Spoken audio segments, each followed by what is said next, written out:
Praise the Lord. सबको जय मसीह की, परमेश्वर की महिमा हो। और आज फिर से ये सुंदर दिन परमेश्वर ने हम सब के लिए दिया है। और कल हमने कुछ बातों को सुना था। परमेश्वर जो सृष्टि करता है, परमेश्वर जिसने सारी सृष्टि को रचा और आपको और मुझे भी सृजा है। और हमारे लिए ये सौभाग्य की बात है कि हम इस धरती पर जीते जी उस परमेश्वर को, उसकी सच्चाई को हम जान सकें। परमेश्वर ने हमें बनाया है। तो आए हम कुछ वचनों को परमेश्वर के वचन में से देखते हैं।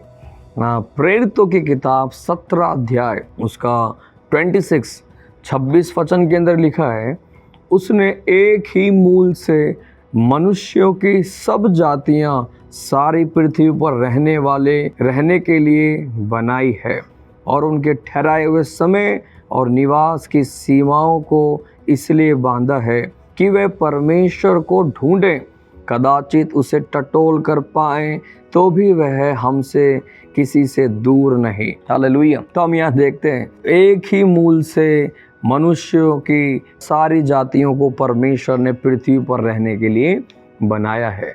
सारे जातियों को, सब लोगों को, सब मनुष्य को परमेश्वर ने बनाया। और वहाँ लिखा हुआ है, और ठहराए हुए समय और निवास और सीमाओं को इसीलिए बांधा है कि वह परमेश्वर को ढूंढें। हमारे लिए एक बात है होना चाहिए, हम परमेश्वर को ढूंढें। आज सब लोग, बहुत सारे लोग नौकरी ढूंढते हैं, कोई नए नए तारे ढूंढते हैं, आकाश मंडल में नई नई चीज़ों को ढूंढते हैं, कोई धरती के नीचे की चीज़ें ढूंढता है, कोई समुद्र के नीचे क्या है वो ढूंढ रहा है। तो सब वैज्ञानिक हो, इंजीनियर्स हो, सब लोग कुछ ना कुछ तो ढूंढने में लगे हुए हैं। इस सृष्टि के अंदर क्या है, इस सृष्टि के अंदर आकाश मंडल में क्या है, धरती के नीचे क्या है, सब कुछ ढूंढ रहे हैं। लेकिन इस सारी सृष्टि को बनाने वाले को लोग नहीं ढूंढ रहे। ना तो कोई वैज्ञानिक और ना कोई इंजीनियर और ना कोई इंसान, सब लोग इस सृष्टि की ढूंढने में, चीज़ों को ढूंढने में लगे हुए। तो आज मैं आपसे बोलना चाहता हूँ, बाइबल कहती है कि वे परमेश्वर को ढूंढे। हालेलुया। और आज विज्ञान बहुत आगे चला गया है। सारे वैज्ञानिकों के लिए और डॉक्टर्स के लिए हम परमेश्वर को धन्यवाद देते हैं। लेकिन हम सबको ये जानना ज़रूरी है, हम एक परमेश्वर ने हम सबको बनाया है, रचा है, और एक दिन हम सब लोग इस धरती से जाएंगे।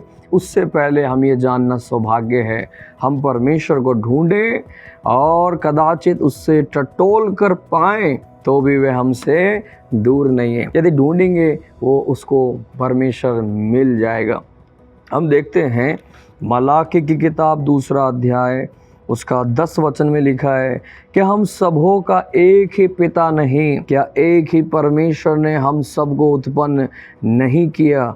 हम क्यों एक दूसरे से विश्वासघात करके अपने पूर्वजों की वाचा को तोड़ देते हैं? क्या हम सबों का एक ही पिता नहीं, एक ही परमेश्वर ने हमको उत्पन्न नहीं किया? हम सबको एक ही परमेश्वर ने उत्पन्न किया।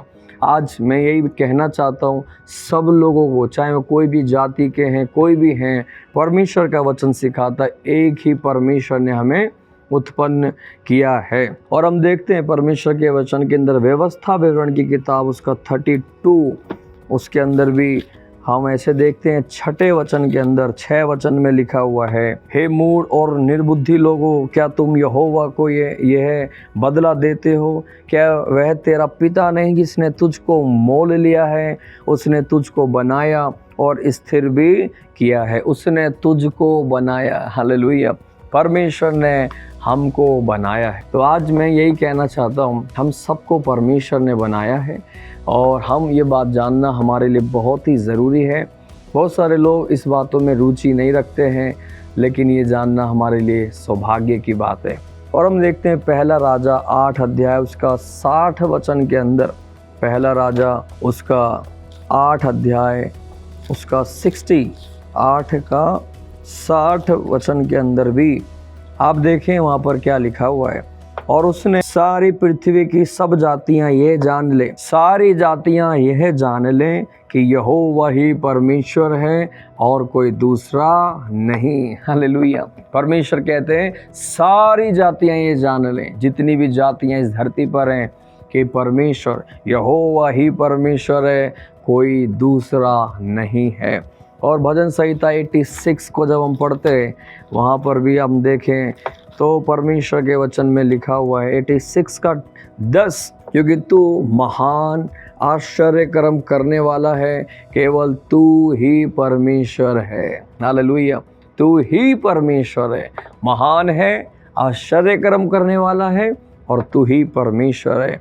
दूसरा राजा 19 उसका 19 के अंदर भी आप देखें, और अपनी बाइबल में भी आप वचनों को खोलेंगे और पढ़ेंगे तो आपको हियाव मिलेगा।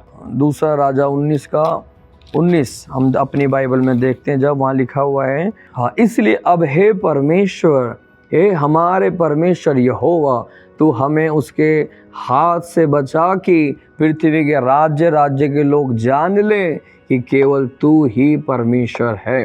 परमेश्वर ये चाहते हैं सारे राज्य के लोग, पृथ्वी के सब लोग ये जान लें केवल तू ही परमेश्वर है, एक ही परमेश्वर है, उसका नाम है प्रभु यीशु मसीह। और रोमियो की किताब 3 अध्याय उसका 30 वचन के अंदर जब हम देखते हैं, वहाँ लिखा हुआ, क्योंकि एक ही परमेश्वर है जो खतना वालों को विश्वास से, खतना रहितों को भी विश्वास के द्वारा धर्मी ठहराएगा। तो यहाँ लिखा हुआ एक ही परमेश्वर है। हालेलुया, चाहे खतना वाले हैं, खतना रहित हैं, या कोई भी जाति के हैं, कोई भी इंसान हैं, लिखा सबको वही उद्धार दिलाएगा। हालेलुया, वो भी विश्वास के द्वारा उन्हें धर्मी ठहराएगा, उन्हें आशीष करेगा। तो जब कोई भी हो उस परमेश्वर पर विश्वास करेगा तो धर्मी ठहराया जाएगा, पापों से मुक्ति पाएगा। और वो सबको ये जानना ज़रूरी है, एक ही परमेश्वर है। याकूब उसका 2 उसका 19 के अंदर भी हम पढ़ के प्रार्थना करेंगे। याकूब 2 उसका 19 के अंदर भी देखें हम क्या लिखा हुआ है। 2 का 19 वहाँ लिखा हुआ है, तुझे विश्वास है कि एक ही परमेश्वर है, तू अच्छा करता है। दुष्ट आत्मा भी विश्वास रखते हैं और थर थर आते हैं। हालेलुया, बहुत सारे लोग कहते हैं बहुत सारे परमेश्वर हैं, लेकिन बाइबल में लिखा हुआ है दुष्ट आत्माएं भी जानती है कि एक ही परमेश्वर है, और दुष्ट आत्माएं उस परमेश्वर से, उसके नाम से थर थर आती है, डरती हैं, कांपती है। लेकिन लोग इस बात को अभी तक नहीं जान पाए हैं। तो आज हमारे लिए जानने के लिए परमेश्वर मदद करे कि एक ही परमेश्वर है। ये अच्छा है कि आप यदि विश्वास कर लें, एक ही परमेश्वर है, उसका नाम प्रभु यीशु मसीह है। और दुष्ट आत्माएं तो इस बात को जानती हैं और थरथराती हैं। जहाँ कहीं भी यीशु का नाम लिया जाता है, आज भी वहाँ दुष्ट आत्माएं चीख कर चिल्ला कर निकल जाती हैं। यीशु मसीह भी अपने समय में जब धरती पर थे, लोगों से बात करते, दुष्ट आत्माएं चीख कर बोलती थी, हे परम प्रधान परमेश्वर की संतान, हमें तू क्यों समय से पहले नाश करने के लिए आया। सारे दुष्ट आत्माएं यीशु को जानते थे, थरथराते थे, कांपते थे। आज हमें भी जानने के लिए प्रभु सहायता करें। आइए हम प्रार्थना करें। प्यारे परमेश्वर, हम आपको धन्यवाद देते, आज सुबह अनुग्रह दें, हम इस बात को जानें आपने हमें बनाया, आकाश के नीचे धरती के ऊपर एक ही परमेश्वर है, उसका नाम प्रभु यीशु मसीह है। हाँ पिता, यह अच्छा है कि हम ये विश्वास करें, एक ही परमेश्वर जो खतना रहित और सभी के लिए विश्वास के द्वारा धर्मी ठहराए जाने का कारण है, उद्धार का कारण है। हम धन्यवाद देते हैं, ये सच्चाई हम सबको समझ में आए और हमारे सब जाति के लोग, सब देश के लोग, सारे राज्य के लोग आशीषित हो जाए, उद्धार पाए, हमारा देश आशीषित हो जाए। धन्यवाद, प्रार्थना सुना यीशु के नाम में, आमीन। प्रभु सबको आशीष करे। God bless you.